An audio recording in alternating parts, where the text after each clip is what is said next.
বিসমিল্লাহির রহমানির রহিম। শুরু করছি পরম করুণাময় সর্বশক্তিমান আল্লাহর নামে। চীনা হাঁস ডিম না পারার কারণ, সঠিক সময়ে আমরা আসলে কৃমিনাশক করি না। আমরা যারা 5টা 10টা হাঁস পালি অনেকে জানিও না যে কৃমির কোর্স করাতে হয়, 3 মাস পর পর কৃমির কোর্স করাতে হয়। আর চীনা হাঁসকে সঠিকভাবে কৃমিনাশক দেওয়ার পদ্ধতি, আপনি যেদিন কৃমিনাশক ইউজ করবেন এর 12 ঘন্টা পূর্বে হাঁসকে কোনো প্রকার খাবার দাবার দিবেন না।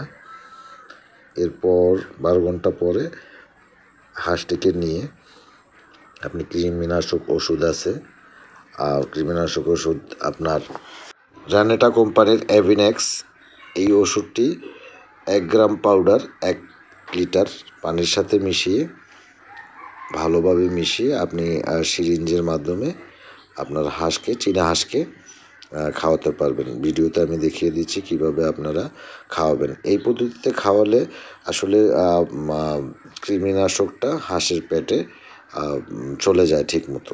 অনেক সময় ওদের আলাদাভাবে গুলে দিলে ওরা খায় না, যার ফলে আপনি কৃমিনাশক ওষুধ ব্যবহার করার পরেও এর ফল সঠিকভাবে পান না।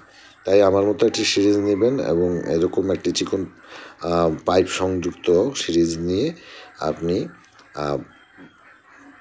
কৃমিনাশক মিশ্রিত পানিটি ছোট হাঁসের ক্ষেত্রে 10-12 মিলিগ্রাম, আর বড় হাঁস হলে আপনি 20 মিলিগ্রাম হিসেবে খাইয়ে দিতে পারেন। এভাবে খাইয়ে দেওয়ার পরে আপনার ইনশাআল্লাহ কৃমিমুক্ত হবে এবং আপনার হাঁস সঠিক সময়ে ডিমে আসবে। এবং কৃমির কোর্স করানোর পূর্বে আপনি 3 দিন লিভার টনিক ইউজ করবেন। অবশ্যই 3 দিন লিভার টনিক, 3 থেকে 5 দিন বা 3 দিন কমপক্ষে ইউজ করবেন এবং কৃমিনাশক ইউজ করার পরবর্তী 3 দিন অথবা 5 দিন লিভার টনিক ইউজ করবেন। এতে করে আপনার হাঁসগুলো সুস্থ সবল থাকবে।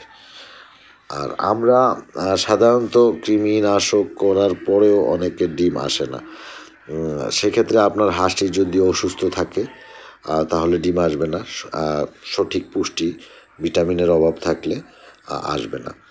আর আপনার হাঁস সুস্থ সবল আছে, সব দিক ঠিক আছে, তারপরেও আসতেছে না, এই কারণে হচ্ছে কৃমিনাশক দিতে হবে।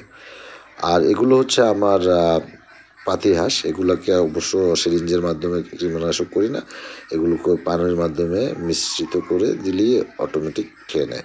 কারণ চীনা হাঁস সহজে ওষুধ মিশ্রিত পানি খেতে চায় না।